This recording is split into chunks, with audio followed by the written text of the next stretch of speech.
Dans la rue, les actions n'arrêtent pas, notamment pour dire non au recul de l'âge légal de départ à la retraite de 62 à 64 ans.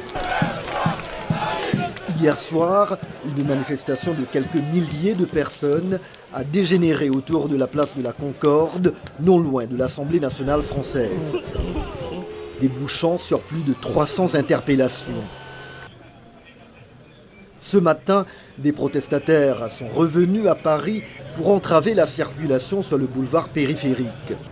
La furie se manifeste également via les poubelles, qui ne sont pas ramassées par les éboueurs en grève.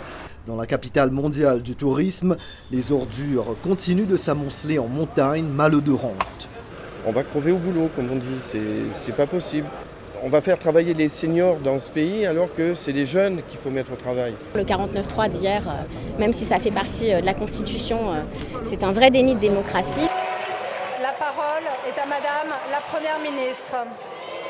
L'article 49.3 de la Constitution, c'est une procédure qui permet de faire adopter un projet de loi sans vote au Parlement, sauf si une motion de censure venait à renverser le gouvernement.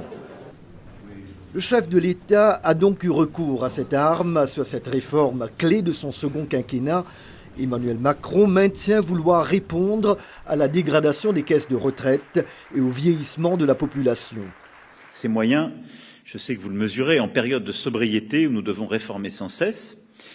Si besoin en était, la seule journée d'aujourd'hui permet de montrer que par ailleurs, faire des économies intelligentes de finances publiques n'est pas un mouvement spontané ni de la nation ni des administrations et suppose des choix que j'assume par ailleurs.